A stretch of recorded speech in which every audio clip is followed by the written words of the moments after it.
Hey guys, Mo Trapper. It's been a while. It's been a good spring. It's getting really hot right now, so I actually need to be making some wax dirt here pretty soon. It's only June, and I have to have about 90 degrees. I find that works the best. I'm just putting it in plastic tubs, mixing the sand and the wax together in plastic tubs, and setting it out in the sun. And if I have um, solid sunshine, so bluebird sky type day, no clouds, and at least 90 degrees, that's the best time for making wax dirt. The best circumstances as far as weather for making wax dirt for me. And I'm going to have that for the next couple of days, I believe. So I really need to get in gear a little bit and make some wax dirt while I can. Usually I'm waiting until like August, July, August before we have those, solid 90-degree bluebird sky type days. But we're having them, right now in mid June this year. So I should probably get on that and get that going before I get to July and August and realize that, for whatever reason, the weather's not going to cooperate.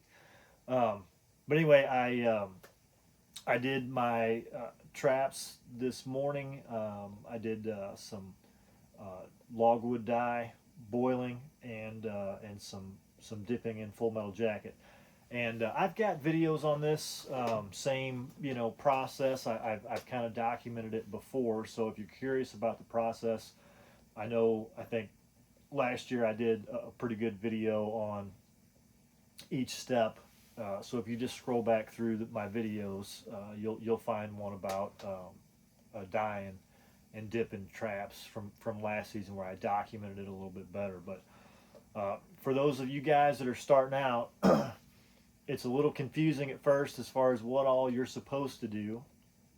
So the real traditional way of doing it would be to first of all, when you get traps, right? So when you buy traps brand new, they're going to have a bunch of oil on them, a bunch of um, you know grease or oil that's from the factory, and that's to keep those traps from rusting while they're sitting in a warehouse and then shipping to a place to put in a different warehouse or put out on a shelf somewhere, and then for you to buy them, right? So they don't want them to rust obviously during that process, so they coat them with an oil.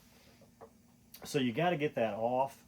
um, and there's several ways you can do it. I know some guys take them to a car wash, like a local spray car wash. Especially if you can get hot water, or you can soap them first. Because just spraying them with a pressure washer won't really take that grease off or that oil off. You got to either hit them with soap to break it down and then wash it away, or you got to hit them with really hot water to kind of melt it off. So you can put them in a dishwasher. If you do that, be careful. Don't let the chains hang down, because that spinny deal inside your dishwasher won't get along with those heavy chains very well. But that's a good way to do it. Just put them in a dishwasher. You don't need any soap. Just that hot water from the dishwasher will get rid of that oil and wash it away. You can hand scrub them with dish soap in a sink and then rinse them off. I did that on the first couple uh, dozen traps that I bought. I just hand washed them in the sink with Dawn soap, and then rinsed them off really well after I was done with that. The last couple dozen I bought, I put them in the dishwasher. Wrap the chains up tight so they didn't hang down. Put them on the top rack and ran the dishwasher with no soap in it. Through that real hot cycle, and that gets rid of it as well. Once you get rid of that grease, whatever method you choose to get rid of the grease. Once you get rid of the grease, you can hang them outside. That's probably the best way to do it. But they need to hang outside usually for at least several weeks, if not a couple months, and they'll develop their own rust, right? So just naturally being outside, it'll be humid. Depending on where you're hanging them, they might get rained on. They might get dew on them in the mornings. Just however they're going to come in contact with some moisture, they'll get some moisture on them, and that moisture will develop rust. And I know it seems a little weird, but you actually want them to rust. You don't want them to rust so much that they pit, like, you know what I mean, like degrade the metal and get super rusty. but you need them to have just like a light coating of rust all over them. And that's the best time to then take those traps and put them in logwood trap dye and boil them in logwood trap dye. And logwood trap dye is basically to, well, it'll turn them black, so that logwood trap dye will stick to the rust that's already on there, that light coat of rust that you've already established on the trap. It'll stick to that. It has a real distinct smell to it. It smells like if you went out in the woods and found an old log that was laid over and had been rotten for a while. That's kind of what it smells like. It just smells like wood. So it gets rid of any scent that's on there and replaces it with that logwood scent, which is a real neutral scent. You know, if you're walking through the woods, it's something common that you would smell. So, you know, that's one of the ideas, is to get rid of scent. The other idea is to protect the trap a little bit so it sticks to that rust and it keeps it from rusting further, if that makes sense. And then, like I said, the real traditional guys would then wax them. So they would heat wax in a bucket or a small pot or something till it was completely melted. They would dunk that whole trap in that wax, lift it up out of the wax and let it drip off, and then hang it up and let it dry. And that wax would coat the entire trap and kind of encapsulate it, and that prevents rusting as well. So that's not what I do. I don't do that whole real traditional process. I do boil them in logwood trap dye, and then I take them and dip them in Full Metal Jacket. So that's I don't know if it's floor wax, but that's what a lot of people claim it is. It's something like that. I don't know exactly what it is, but it's like a plastic. It's a kind of a liquid plastic coating that you just dunk it in, hang them up, and it kind of drips off, and that coats over the top of that logwood trap dye. So that's how I do it. Um, I like if they're not new traps, right? So if I've used these traps before, and whenever I'm out trapping, I try to keep track of what traps have made catches and what traps haven't made catches, right? So if I have a trap that I did a logwood, boiled in logwood trap dye, trap dye, and then dipped in Full Metal Jacket and hung up to dry, I took that trap off, put it in a tote, took it out to the field, and actually made a set with it, right? But that set never caught anything. Now, if it got real muddy or nasty, then you're going to have the trap's going to be covered in crud, and you're going to have to wash it off and kind of start over probably. But if you're relatively dry, if you bed it in wax sand and it stays kind of protected from moisture, and it never never makes a catch, those traps a lot of times I'll pull them out of the ground, shake them off a little bit, throw them back in a tote, and I'll keep those separated from traps that did make catches, and I won't do anything with those traps. I'll put them back in a tote, and I'll set them again next year, and I don't bother with them at all after that. But if they make a catch, you can smell, so if you make a catch with a trap, now I reset that same trap in the same set, again, unless it's super muddy or that trap has just been boogered up by the animal, maybe, you had one that was bent or something, you had to replace the trap because the trap wasn't functioning anymore. But as long as that trap functions and the set is not so muddy that you can't get it reset, I'll just reset that same trap right in that same spot, and I don't worry about so between catches I don't worry about the scent on that trap, because once you catch an animal and they make that burn circle, I mean, that whole area smells like a raccoon or a coyote or a bobcat or whatever you caught in that trap, a possum. It just reeks of that animal in that area. So to me, that trap smelling like that, it just smells like everything else in that burn circle. So I don't think it. And I've made repeat catches in the same set with that same trap that had caught an animal prior. So I don't think there's any problem with that at all. But after the season is over, right? So after I pull those traps that have made catches, I keep those in a separate tote with other traps that have made catches as well, and I don't put those into the traps with the traps that have not made catches. And I'm telling you, they reek.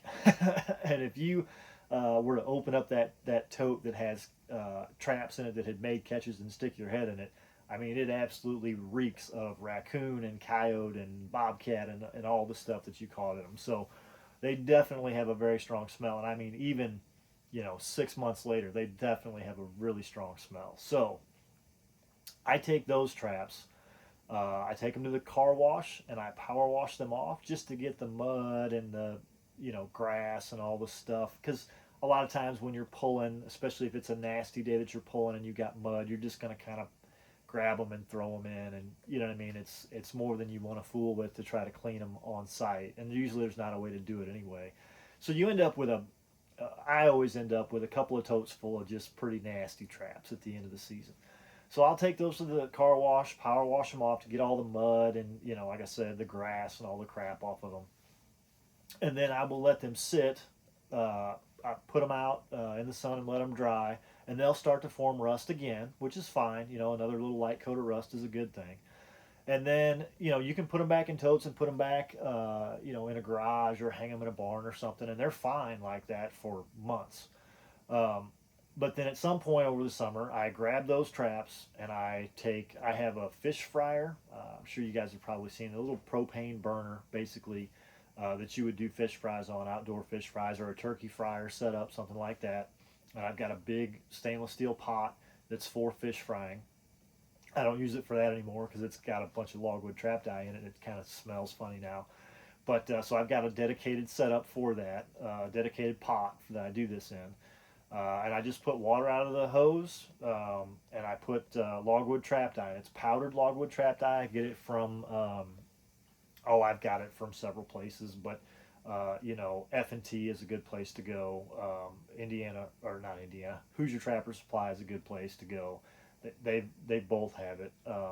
If you go to any of your local, trappers rendezvous, there'll be somebody there with it. But it's just logwood trap dye. It's just kind of an orange colored powdered, uh, uh, you know, powder, and I'll throw some of that in the bottom of that pot. Run some hose water into it. Throw it on that fish fryer. Fire it up and get it to where it's boiling. And then I will hook my traps together with some thin 14 gauge trapping wire. Hook 2, 3, 4 of them together, whatever will fit in that pot. Dunk them in there, and I leave them boil in it for about 15 minutes. After they boil for 15 minutes, I'll pull them out. Uh, I put them on cardboard just because I'm over grass, and I don't want to get grass clippings stuck to them. And when they're hot and they've got that logwood trapped on them, a lot of times if you just throw them out in the grass, if it's an area where you're cutting the grass, so this is in my yard where I cut the grass, if I throw them out there, excuse me, all those grass clippings, sometimes will stick to them, and that kind of becomes a pain. So I put them on cardboard, that way they don't get any more contamination on them at all. Let them cool down because they are very hot. So I let them cool down and dry, and then I'll put another batch in. And in that 15 minutes, I usually have enough time to let those traps that just came out of the boil, they'll dry and cool down enough to where I can grab them and handle them. I'll take them over to kind of an open tote that I take Full Metal Jacket. I'll take a gallon of Full Metal Jacket and pour it in the bottom of that tote. And I'll take the trap, dunk it in there, swish it around to where it's completely covered in Full Metal Jacket. And then I've got nails on the joists underneath my deck in the back, and I will hang each one on a nail. Let that excess Full Metal Jacket drip off of it there.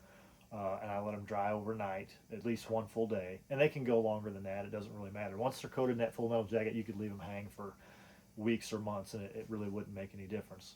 But I let them hang at least overnight. Usually it's 2 or 3 days. They're completely dry at that point. Then I have to pull them down.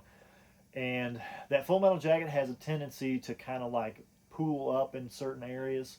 On MB550s, for example, there'll be kind of a big drip that dries as a big chunk of Full Metal Jacket right on the dog, right where the night latch is on the dog of the trap. So you'll have to knock that off. You can take a pocket knife and kind of scratch at it.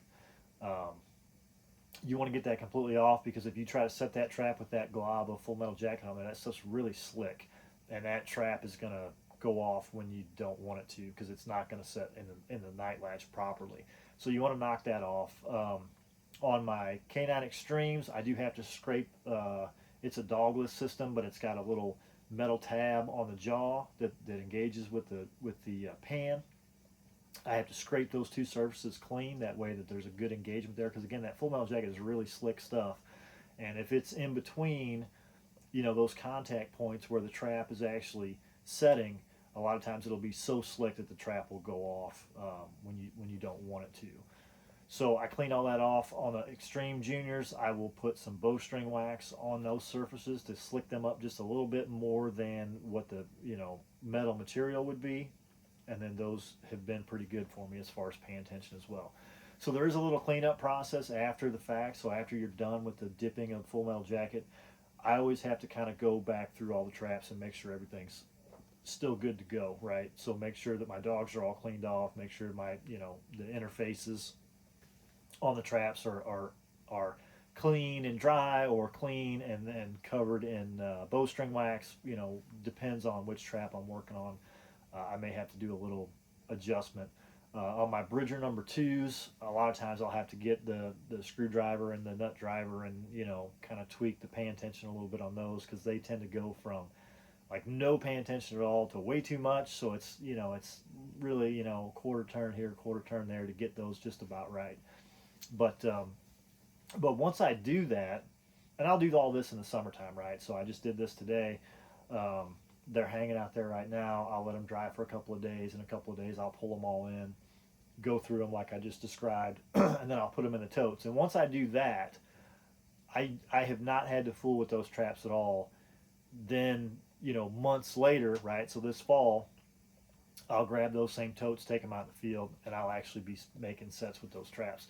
And at that point, I have not, at least yet, I have not gotten out to the field and went to make a set and gone, oh man, this is like the pan tension's way too high or way too low or whatever, right? So once I do this initial adjustment, after they're dyed and dipped, they hold. At least for me, they've held. You know what I mean? So I haven't had to make a bunch of adjustments out in the field, which is what I'm trying to avoid, right? When I get out to the field to make sets, I just want to make the sets. I don't want to have a nut driver and screwdriver. I have those things just in case, but I don't want to have to sit there and fool with a trap. I just want to be able to set it and have it be the way that I want it to be as far as pan tension and everything like that.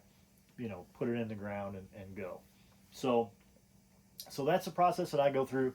Like I said, there's lots of different processes. If you get brand new traps, you don't have to dye them and go through that process the first season that you're going to use them. If you get brand new traps, I would actually say it's probably not worth it to go through all that trouble. What you can do, and what I've done in the past with brand new traps, is get that oil off of them. However you're going to do that. I did it in the dishwasher, right? So you get rid of that oil, and then let them dry, dip them in Full Metal Jacket, and take them out and set them. Now, they're going to rust, that first season, usually quite a bit. But again, that's a good thing. You need that rust so that logwood trap dye will stick to it. Because if you logwood trap dye a brand new trap, if you just take the oil off of it and put it in logwood dye, it's not going to do anything to it. You'll put it in a bright, shiny silver brand new trap, boil it for 15 minutes and pull it out, and it'll be a bright, shiny brand new trap. I mean, it'll smell like logwood trap dye, right? So I guess that's a benefit. But it won't. The slick metal is not what that logwood trap dye sticks to. It doesn't stick to it at all. It only sticks to rust. So if you don't have any rust on it, there's really no point in logwood trap dye in it, because it's not gonna be effective, right? It's not. There's nothing there for that logwood trap dye to kind of settle into and stick to, which is the rust. So if this is your first season, you're buying brand new traps, and you don't have the time to go through the rusting process, right? If you don't want to set them out and let them rust for a little bit before you logwood trap dye them, then just clean the oil off of them, dip them in Full Metal Jacket, let them dry, clean them off, go through them once, and go set them. Through that first season, just being out in the elements, and that Full Metal Jacket, I mean, it's fairly tough stuff, but it does rub off. If you make a catch in it, some of it's going to come off. And then those spots will get rust, and that will kind of build upon itself. And then by the time you're done with the season, when you take them and power wash them off, and let them dry after that, you'll have a pretty good amount of rust on them, so that the next season when you do logwood trap dye them for the first time, they'll take some of that dye. So anyway, that's kind of the dyeing and dipping process. Like I said, there's a lot of ways to do it. There's guys that use like an oil-based dip. There's guys that use a water-based dip that is kind of like the oil-based dips. They're almost like a really heavy paint. There are guys who use paint. There are guys who dip in paint. So there are guys that spray paint, and then some of them wax, and then some of them dip in something like Full Metal Jacket. And then there are folks who take liquid paint, like not spray paint, but bucket paint, and dip it in bucket paint and let it drip off. Um, and I've heard good reports, from people that do any and all of those things. So I'm not saying that the way I do it is the way you ought to do it. You ought to do it however you think it's going to work out best for you. But the way that I do it is effective, and it does work pretty well for me.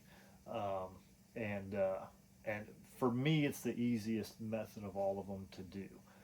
The paint thing, the only thing that really you need to think about if you're going to do the paint thing, and this is even from guys that do it successfully and have done it for many years, you need a lot of time.